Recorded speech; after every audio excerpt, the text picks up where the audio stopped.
মুর্শিদাবাদে মাটি মাফিয়ার দৌরাত্ম অভিযানে গিয়ে আক্রান্ত হলো পুলিশ। আহত 2 পুলিশ এবং 2 সিভিক ভলেন্টিয়ার। আরো একবার আপনাদের জানাই, মুর্শিদাবাদে মাটি মাফিয়াদের দৌরাত্ম অভিযানে গিয়ে আক্রান্ত হলো পুলিশ। আহত 2 পুলিশ এবং 2 সিভিক ভলেন্টিয়ার। মুর্শিদাবাদে মাটি মাফিয়ার দৌরাত্ম অভিযানে গিয়ে আক্রান্ত পুলিশ। আহত 2 পুলিশ ও 2 সিভিক ভলেন্টিয়ার। রানীতলায় এই ঘটনা, মুর্শিদাবাদের রানীতলায় মাটি মাফিয়াদের দৌরাত্ম অভিযানে গিয়ে আক্রান্ত হলো পুলিশ। আহত 2 পুলিশ ও 2 সিভিক ভলেন্টিয়ার। অভিযানে পুলিশের ওপর হামলার অভিযোগ, ঘটনাস্থল থেকে বাজেয়াপ্ত একটি আর্থ মুভার। মুর্শিদাবাদে মাটি মাফিয়াদের দৌরাত্ম অভিযানে গিয়ে আক্রান্ত হলো পুলিশ। আহত 2 পুলিশ ও 2 সিভিক ভলেন্টিয়ার। অভিযানে পুলিশের ওপর হামলার অভিযোগ, ঘটনাস্থল থেকে বাজেয়াপ্ত একটি আর্থ মুভার।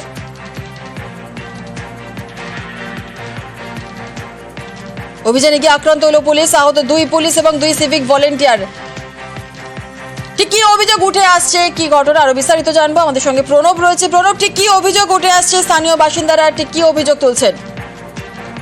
দেখো, ভৈরব নদীতে মাটি মাফিয়ারা তোমার মাটি কাটছিল প্রায় দিনই। এই নদীতে থেকে মাটি মাফিয়াদের দৌড়াতে তারা মাটি কাটে, সেই খবর পেয়েই পুলিশ যায়। তখন পুলিশের ওপর আক্রমণ করে এবং 2 পুলিশ কর্মী এবং 2 শ্রমিককে তারা তাদের ওপর হামলা চালায় এবং 4 জনেই কিন্তু আহত হয়। তারপর পুলিশের ঘটনাস্থলে যায়, বেশ কয়েকজনকে আটক করে এবং একটি জেসিপি এবং একটি ট্র্যাক্টরকেও আটক করেছে। এবং এই ঘটনায় এলাকায় যথেষ্টভাবে কিন্তু গতকাল রাতে তোমার উত্তেজনা ছড়ায় এলাকাতে। বেশ, ধন্যবাদ। আসছে পরবর্তী খবরে। মাঠে বোঝাই ডাম্পারের দাপটে ক্ষোভ। রাজারহাটে যাত্রাগাছিতে স্থানীয়দের বিক্ষোভ। ডাম্পারের যাতায়াতে আশপাশের বাড়ির ক্ষতিরও অভিযোগ তুলেছেন স্থানীয় বাসিন্দারা। মাটি বোঝাই ডাম্পারের দাপটে ক্ষোভ। রাজারহাটে যাত্রাগাছিতে স্থানীয়দের বিক্ষোভ। কি পরিস্থিতি রয়েছে জানবো। আমাদের সঙ্গে রয়েছেন আমাদের প্রতিনিধি অনুপ চক্রবর্তী। অনুপ, কি পরিস্থিতি এখন রয়েছে, কি অভিযোগ তুলছেন এলাকার বাসিন্দারা?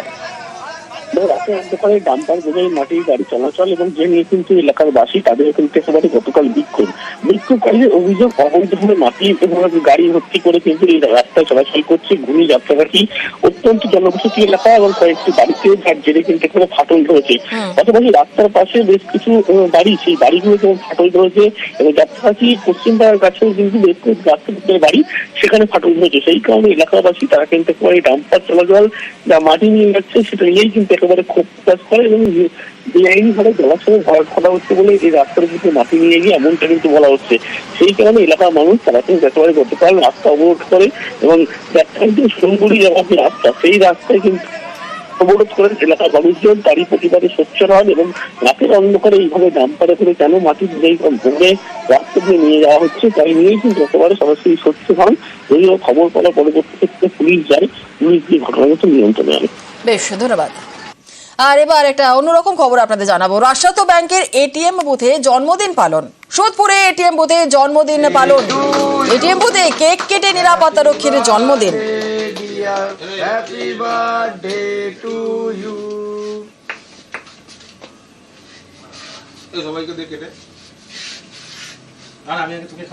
জন্মদিন পালনের ভিডিও ভাইরাল। রাষ্ট্রায়ত্ত ব্যাংকের এটিএম বুথে জন্মদিন পালন। সোদপুরে এটিএম বুথে জন্মদিন পালন। সুবীরের থেকে একটু জানি কারাই জন্মদিন পালন করছে, কি জানা যাচ্ছে সুবীর? ভালো কাজ করে। দেখো, সোদপুর এসবি টাউনে সেখানে রাষ্ট্রায়ত্ত ব্যাংকের এটিএম, সেই এটিএম এর যে নিরাপত্তা রক্ষী, সেই নিরাপত্তা রক্ষীর জন্মদিন পালন করা হচ্ছে কেক কেটে। এবং একদম খড়দহ পাতুলিয়া পঞ্চায়েতের যিনি তৃণমূলের পঞ্চায়েত সদস্য রয়েছেন আশিস চক্রবর্তী, তিনি তার দলীয় কর্মীদের নিয়ে সেখানে যান এবং গিয়ে সেই এটিএম এর ভেতরে ঢোকেন এবং সেই ভেতরে ঢুকে কেক কেটে নিরাপত্তা রক্ষীর জন্মদিন পালন করেন। একটা রাষ্ট্রায়ত্ত ব্যাংকের এটিএম এর ভেতরে কিভাবে একটা সুরক্ষিত জায়গা, সেই জায়গাতে কিভাবে এত লোক নিয়ে গিয়ে সেখানে ঢুকে এইভাবে কেক কাটা হলো, এই নিয়ে কিন্তু যখন আমরা তাকে প্রশ্ন করি, সে কিন্তু পরিষ্কার বলে যে এটা আমরা কোনো অন্যায় করিনি। পরবর্তী সময় কিন্তু সে আমাদের কাছে ক্ষমা চেয়ে নিয়ে যে এটা আমাদের ভুল হয়েছে। তো এই জায়গা থেকে, অর্থাৎ এই যে রাষ্ট্রায়ত্ত ব্যাংকে যে জায়গা থেকে এটিএম এর নিরাপত্তা নিয়ে বিভিন্ন সময় প্রশ্ন ওঠে, সাইবার প্রতারণার প্রশ্ন ওঠে, সেই জায়গা থেকে এত লোকজন নিয়ে গিয়ে রাষ্ট্রায়ত্ত এটিএম এর মধ্যে যে তৃণমূল পঞ্চায়েত সদস্য যে জন্মদিন পালন করলো কেক কেটে, এই নিয়ে কিন্তু যেমন এটিএম নিরাপত্তা নিয়ে প্রশ্ন উঠছে, পাশাপাশি এই যে পঞ্চায়েত সদস্য তারও কিন্তু ভূমিকা নিয়ে প্রশ্ন উঠছে। বেশ, ধন্যবাদ। এখন দাঁড়িয়ে আছি এই সোদপুর, এটা কি পানিয়াটি রোড, এইখানে এসবিআইতে আমার এক দাদা কাজ করে, ওর আজকে জন্মদিন, আমাদের সব কাজে ওকে পাওয়া যায়, ওই জন্য আমরা এসছি আজকে ওকে সারপ্রাইজ দিতে।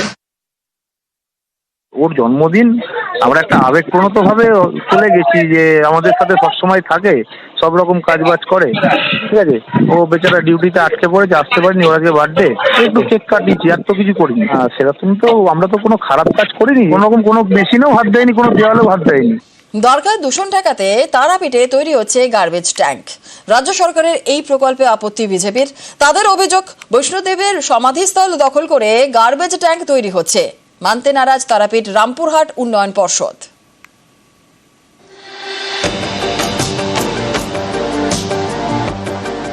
দূষণ রুখতে গার্বেজ ট্যাঙ্ক, তারাপীঠে দ্বারকা বাঁচাতে উদ্যোগী রাজ্য সরকার।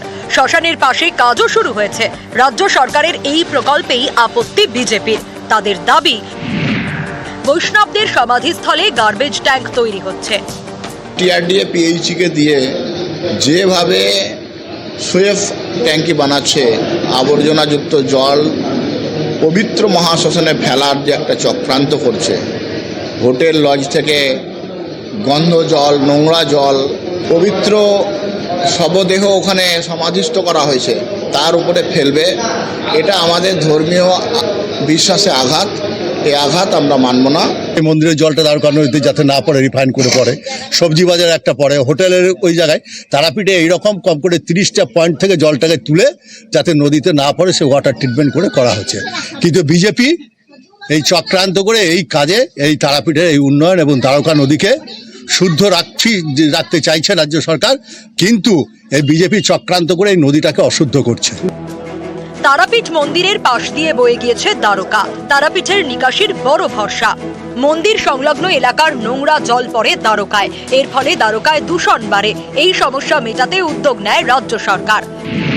তারাপীঠে তৈরি হচ্ছে গার্বেজ ট্যাঙ্ক। মন্দির সংলগ্ন এলাকার নোংরা জল জমা হবে ট্যাঙ্কে। এই ট্যাঙ্কেই নোংরা জল পরিশ্রুত হবে, তারপর সেই পরিষ্কার জল ফেলা হবে দ্বারকায়। এতে দূষণ কম হবে। পরিবেশ আদালতের নির্দেশে দ্বারকায় দূষণ ঠেকাতে এই প্রকল্পের উদ্যোগ নেয় রাজ্য সরকার। গার্বেজ ট্যাঙ্ক তৈরির কাজ শুরু করে জনস্বাস্থ্য ও কারিগরি দপ্তর। আমাদের হচ্ছে দূষণ মুক্ত হতে চায়, যেটা বেঙ্গল সরকার করছে সেটা একদম খাঁটি জিনিস করছে। আমরা শ্মশান পরিষ্কার চাই, নদী পরিষ্কার চাই, আমাদের জল পরিষ্কার হয়ে শ্মশান পরিষ্কার হয়ে চলুক, তার জন্য দূষণমুক্ত কাজ আমাদের চাই। একটা সাধু সমাধি ছিল, আমরা সেই সমাধির জায়গায় কাজ করতে দেওয়া হয়নি, তার পাশ দিয়ে কাজ হচ্ছে, দেখে নিন। বুধবার তারাপীঠ গার্বেজ ট্যাঙ্কের কাজ খতিয়ে দেখেন পরিবেশবিদ সুভাষ দত্ত। এখানে মাটি খুঁড়ে একটা স্টেবিলাইজেশন পয়েন্ট, মানে নর্দমার পাশে এই জলের এই কালেকশনটার জায়গা হিসেবে একদম সঠিক, যে এই মাটিতে কোনো মানুষের শরীরে কোনো অংশ আছে কি না, এটা একটুখানি আমি ডিস্ট্রিক্ট ম্যাজিস্ট্রেটকে বলবো যে এটা আপনারা একটুখানি টেস্ট করে দেখে নিন। তারপরে যদি না হয় তাহলে পরে এই ব্যাপারটা, এই জায়গা সম্পর্কে কোনো পরিবেশগত দিক থেকে বা সংবিধান বা ভারতবর্ষের আইনের দিক থেকে কোনোভাবেই কোনো অসুবিধা নেই। বীরভূম থেকে অক্ষয় ধীবর, নিউজ 18 বাংলা।